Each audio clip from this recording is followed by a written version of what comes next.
Hi hello welcome back to my channel. Trump மிரட்டலை India சமாளிக்குமா? நெப்போலியனின் அறிவுரையை பின்பற்ற நிபுணர்கள் ஆலோசனை. இந்தியா மீது 25% வரி விதித்திருக்காரு அமெரிக்க அதிபர் டொனால்ட் ட்ரம்ப். இந்தியா பிரதமர் நரேந்திர மோடியும் அமெரிக்க அதிபர் டொனால்ட் ட்ரம்பும் 2019 ஹியூஸ்டனில் நடந்த ஹவுடி மோடி நிகழ்ச்சியில் ஆயிரக்கணக்கான மக்கள் முன்னிலையில் ஒன்றாக கலந்துக்கிட்டாங்க. ட்ரம்ப்பும் மோடியும் கைகோர்த்து கட்டிப்பிடித்து பொதுவான மதிப்புகள் மற்றும் உலக தலைமைத்துவம் குறித்து வலிமையான உரைகளை நிகழ்த்தினாங்க. இந்த நிகழ்ச்சி இந்திய அமெரிக்கா உறவின் உச்சகட்டமாக கருதப்பட்டுச்சு. ஆனால் இப்போ அது மறக்கப்பட்ட அத்தியாயமாக தெரியுது. ட்ரம்பின் 2வது பதவிக்காலம் தொடங்கி 7 மாதங்கள் தான் கடந்திருக்கு. இந்த நிலையில் நட்பு மனநிலை மாதிரி மோதல் சூழ்நிலையாக உருவெடுத்திருக்கு. இரு நட்பு நாடுகளா இந்தியாவும் அமெரிக்காவும் இப்போது ஒரு வர்த்தக போரை சந்திக்கும் சூழலை நோக்கி நகர்த்துக்கிட்டு போகுது. கடந்த வாரம் அமெரிக்க அதிபர் டொனால்ட் ட்ரம்ப் இந்தியாவிலிருந்து இறக்குமதி செய்யப்படும் பொருட்களுக்கு 25% வரி விதிச்சார். இது ஏற்கனவே கடுமையான நடவடிக்கையாக கருதப்பட்டுச்சு. ஆனால் ஆகஸ்ட் 4 அன்னைக்கு ட்ரம்ப் இந்த வரியை 25% விட மிக அதிகமாக உயர்த்த போறேன்னு சொல்லி எச்சரிச்சிருக்காரு. இந்தியா ரஷ்யாவிடம் அதிகமாக எண்ணெய் வர்த்தகத்தில் ஈடுபடுவதுதான் இதுக்கு காரணம்னு கூறிய அவர் இது யுக்ரைனில் நடக்கும் போருக்கு நீதியளிப்பதாகவும் கூறுறாரு. இந்த சூழ்நிலையில் கவனித்து வருவங்களுக்கு ஆச்சரியமளிக்கும் விதமாக தான் இந்தியா ட்ரம்பின் வரிகளை பொறுத்து கொள்ளாமல் கடுமையான சொற்களாக பதிலடி கொடுத்துருக்கு. மோடி அரசாங்கம் இதை மேற்கத்திய நாடுகளின் பாசாங்குன்னு அழைச்சாங்க. இந்திய சுத்திகரிப்பு நிலையங்கள் தேவையின் அடிப்படையில் தான் சந்தையை சார்ந்து முடிவுகளை எடுத்து வரும். அதே வேளையில் அமெரிக்கா மற்றும் ஐரோப்பிய ஒன்றியம் போன்ற மேற்கத்திய நாடுகள்லாம் இயற்கை எரிவாயு மற்றும் உரங்கள் முதல் இயந்திரங்கள் மற்றும் உலோகங்கள் வரை பல்வேறு துறைகளில் ரஷ்யாவுடன் வர்த்தகம் செஞ்சு வருவதாக அரசாங்கம் வாதிட்டுச்சு. செவ்வாய்க்கிழமை அன்னைக்கு அதிர்ச்சி அளிக்கும் விதமாக இன்னொரு அறிவிப்பு வெளியானுச்சு. CNBCயிடம் பேசிய அமெரிக்க அதிபர் அடுத்த 24 மணி நேரத்துக்குள்ள வரிகள் அதிகரிக்க போவதாக அச்சுறுத்தியிருக்காரு. இந்தியா ஒரு நல்ல வர்த்தக கூட்டாளியாக இல்லை. அவங்க எங்களுக்கு நிறைய ஏற்றுமதி செய்கிறாங்க. ஆனால் நாங்கள் அவர்களுடன் அந்த அளவுக்கு வர்த்தகம் செய்தில்லை அப்படின்னு ட்ரம்ப் சொல்லியிருக்காரு. வரி விதிப்பது தொடர்பாக ட்ரம்பின் அச்சுறுத்தல் இந்தியாவின் நிலைப்பாட்டை சோதிக்கும் ஒரு பெரிய சூதாட்டத்தை போன்று இருக்கு.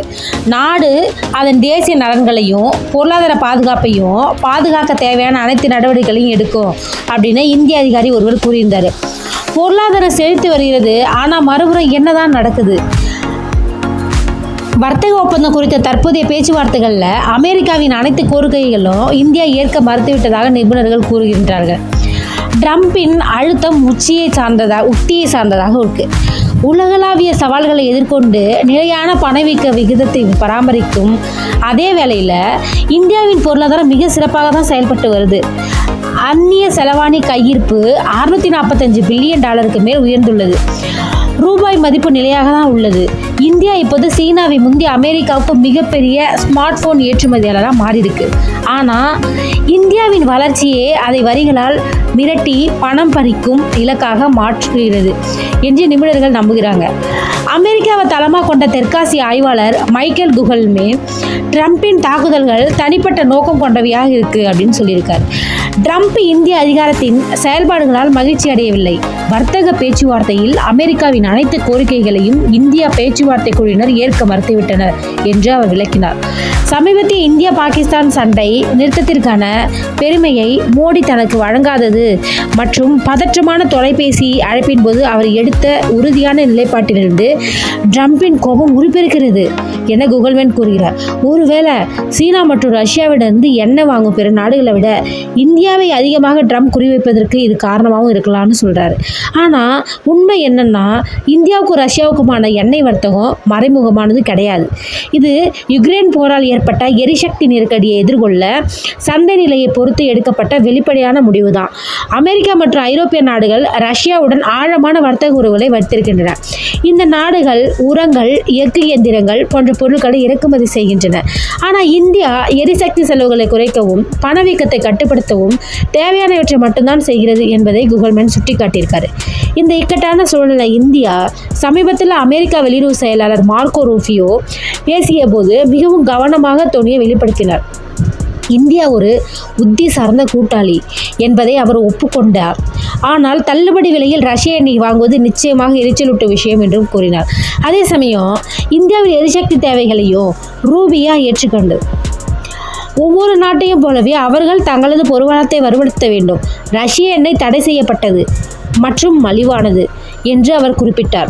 ஆனால் இந்தியா இந்த அழுத்தத்தை எவ்வளவு காலம் தாங்கும் என்பதுதான் இப்போதைக்கு உண்மையான கேள்வியாக இருக்குது. அமெரிக்கா இந்தியாவின் முக்கிய வர்த்தக கூட்டாளியாக இருந்தாலும் இந்திய பொருளாதாரம் மற்ற முக்கிய பொருளாதாரங்கள் போல வர்த்தகத்தை சார்ந்தது அல்ல என்கிறார் லண்டனில் உள்ள சத்தம் ஹவுஸை சேர்ந்த முனிவர் சஷித் பாஜாய். இந்தியாவின் வர்த்தக மொத்த உள்நாட்டு உற்பத்தி விகிதம் 45% இருக்குது. இது ஐரோப்பிய ஒன்றியத்தின் 92% விட குறைவு மற்றும் உலக சராசரியை விட ரொம்ப குறைவாக இருக்குது. பொருளாதார நெகிழ்த்தன்மை மட்டுமல்லாமல் புத்தி சார்ந்த தெளிவையும் இந்தியா பயன்படுத்தி கொள்ள வேண்டும் என்று நிபுணர்கள் சொல்கிறாங்க. ஸ்டீவ் கான்கோ என்பவரால் ஜான்ஸ் ஹாப்கின்சன் பல்கலைக்கழகத்தின் பொருளாதார பேராசிரியராக பணிபுரிகிறார். அவருக்கு அதிபர் ரெனால்டு ரீகனின் பொருளாதார ஆலோசகரின் குழுவில் பணியாற்றிய அனுபவமும் இருக்குது. சமீபத்தில் மார்ட் செகர்கனுடன் இணைந்து அவர் எழுதிய புத்தகம் making money work, how to rewrite the rules of our financial system. அதிபர் ட்ரம்ப் நிலையற்ற ஆளுமை கொண்டவர். இதன் விளைவாக அவர் காலையில் உங்களுடன் கை குலுக்கிவிட்டு இரவில் உங்கள் முதுகில் குத்தலாம் என்கிறார் ஸ்டீவன் கான்கே. இந்தியா உணர்ச்சி வசப்பட்டு எதிர்வினையாற்றுவதற்கு பதிலாக ஒரு எதிரி தன்னைத்தானே அழித்து கொண்டால் அதில் நீங்கள் தலையிட வேண்டாம் என்ற நெப்போலியன் அறிவுரையை பின்பற்ற வேண்டும் என்று பேராசிரியர் கான்கே கருதுகிறார். இந்தியா எந்த பிரச்சனையிலும் பேரம் பேசாது. இந்தியாவில் 40% அதிகமான மக்கள் விவசாயத்தை நம்பியிருக்காங்க. இவை அனைத்திற்கும் மத்தியில் மற்றொரு போர் நடந்து கொண்டிருக்கிறது. அந்த போர் இந்தியாவின் உள்நாட்டு பொருளாதாரத்தின் ஆன்மாவை தாக்கக்கூடிய வலிமை வாய்ந்தது. இந்தியா தனது பால் மற்றும் விவசாய துறைகளை அமெரிக்காவுக்கு திறந்துவிட வேண்டும் என்று அதிபர் ட்ரம்பின் குழு விரும்புவதாக இது குறித்து அறிந்த வட்டாரம் கூறுகிறது. ஆனால் இந்தியாவை பொறுத்தவரை இது வெறும் வர்த்தக பிரச்சனை மட்டும் இல்லை. இந்தியாவின் விவசாயத்துறை அரசியல் ரீதியாக மிகவும் முக்கியமானது, சமூக ரீதியாக சிக்கலானது மற்றும் பொருளாதார ரீதியாக முக்கியத்துவம் வாய்ந்தது. 40% அதிகமான இந்தியர்கள் இன்னும் தங்கள் வாழ்வாதாரத்திற்காக விவசாயத்தை நம்பியிருக்காங்க. அதிக மானியத்துடன் கூடிய அமெரிக்க விவசாய பொருட்களுக்கு சந்தையை திறப்பது சந்தையில் பொருட்களை குவிய வழிவகுக்கும். இது விலை குறைப்புக்கு வழிவகுத்து சிறு விவசாயிகளை அழிக்கக்கூடும். 2021 விவசாயிகள் போராட்டத்தின் நினைவுகள் மோடியின் மனதில் இன்னும் பசுமையாக இருக்கும். இந்த போராட்டம் சர்ச்சைக்குரிய விவசாய சட்டங்களை திரும்ப பெற அரசாங்கத்தை கட்டாயப்படுத்தியது. இங்கு தோல்வியை ஏற்றுக்கொள்வதுதான் நிதி ரீதியாக பொறுப்பேற்பது மட்டும் இல்லாமல் அரசியல் ரீதியாகவும் சிக்கலை உருவாக்கும். ஏன்னா உறுதியாக இருந்து ஒரு கருத்தில் உறுதியாக இருந்து ஒரு சரியான நிலைப்பாட்டை கண்டறியணும். இப்போதைக்கு சமநிலையை பேணுவதுதான் இந்தியாவின் உத்தியாக இருக்குது. அதன் அடிப்படையில் வெளிப்படையான சலுகைகள் எதையும் வழங்காமல் தீர்வுக்காக அமெரிக்காவுடன் அமைதியாக பேச்சுவார்த்தை நடத்தி வருகிறது இந்தியா. கடுமையான அழுத்தத்தின் கீழ் கூட இந்தியா தனது நிலைப்பாட்டில் உறுதியாக இருக்கும் என்று குகல்மேன் நம்புகிறார். உள்நாட்டு அரசியல் காரணங்களுக்காக அமெரிக்காவிற்கு அதிக சலுகைகளை வழங்காமல் இந்தியா கவனமாக இருக்க வேண்டும் என கூறிய குகல்மேன் இது எளிதான சமரசமாக இருக்கப் போவதில்லை என்றும் அவர் கூறினார். அதற்கு பதிலாக இந்தியா நீண்டகால அடிப்படையில் இதனை நோக்கிறது. இந்தியா அமெரிக்கா மற்றும் மத்திய கிழக்கிலிருந்து எண்ணெய் இறக்குமதியை அதிகரிச்சிருக்கு. ஈரான் மற்றும் வெனிசுலாவிலிருந்து தன்னை தூர விலக்கி கொண்டுள்ளது. மேலும் மாற்று எரிசக்தி ஆதாரங்களில் பெரும்பளவில் முதலீடு செஞ்சிருக்கு. உலக வர்த்தக அமைப்பின் முக்கியத்துவம் குறைந்துள்ளது. உண்மையில் சோகம் என்னன்னா வரி தொடர்பான ட்ரம்பின் முடிவுகள் இருதரப்பு வர்த்தகத்தை மட்டும் இல்லை உலக வர்த்தக அமைப்பையும் பாதித்திருக்கு. முன்னர் நாடுகளுக்கு இடையிலான வர்த்தக பிரச்சனைகளை தீர்த்த ஒரு அமைப்பு இப்போது கிட்டத்தட்ட செயலற்றதாக ஆகிடுச்சு. பேச்சுவார்த்தைகள் மூலம் வர்த்தகம் நடத்தப்பட்ட ஒரு காலம் இருந்தது. ஆனால் இப்போது மிரட்டலுக்கான நேரம் இது என்று இது குறித்து ஒரு இந்திய அதிகாரியும் கூறியிருக்கார். ட்ரம்பின் முழு உத்தியும் குறைபாடுகளை உடையது என பேராசிரியர் கான்கே கருதுகிறார். ட்ரம்பின் வர்த்தக போருக்கு பின்னால் உள்ள பொருளாதார சிந்தனை ஒரு சீட்டு கட்டால் கட்டப்பட்ட வீட்டை போன்றது.